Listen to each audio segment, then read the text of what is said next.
Quand l'Institut de la Vision s'est créé, c'était au départ un centre de recherche médicale et Joël Sahel, le directeur de l'Institut de la Vision, voulait vraiment mettre le malvoyant au cœur de la stratégie de développement de l'Institut de la Vision. Et du coup, en plus des approches, on va dire, médicales, il fallait avoir une approche palliative. Donc toutes les approches qui permettent de compenser le handicap. Et donc on souhaitait développer des outils qui permettent d'évaluer le bénéfice thérapeutique ou qui permettent d'évaluer le produit pour améliorer l'autonomie des déficients visuels. On a voulu créer une rue indoor dans laquelle on maîtrise complètement l'environnement, donc on maîtrise complètement l'éclairage et l'environnement sonore.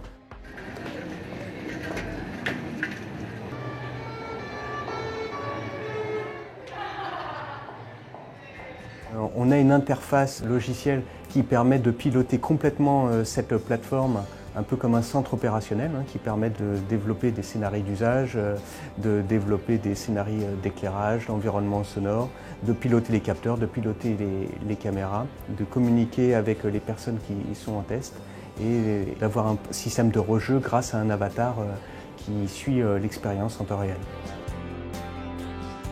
Donc dans cette première démo, la personne est équipée de capteurs inertiels qui permettent d'analyser le mouvement et porter en sus des lunettes informatives pour compenser la déficience visuelle.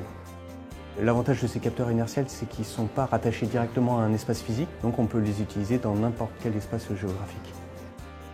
On peut appliquer des traitements d'images temps réel pour compenser la perte de la vision, comme des zooms, l'augmentation de luminance ou des contrastes et couleurs.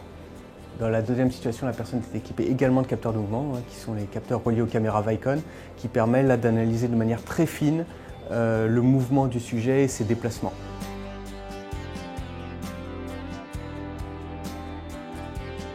Troisième cas, donc là cette fois la personne était équipée d'un eye tracker, donc c'est un système portatif avec une caméra arrière qui permet d'analyser le déplacement du regard et ce qui permet de vérifier que les actions du sujet sont corrélées à sa stratégie de regard.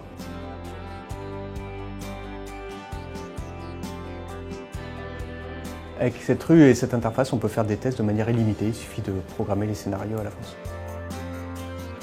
La première ambition, c'était de travailler dans le domaine de la santé, puisque c'est une plateforme qui est rattachée à l'Institut de la Vision.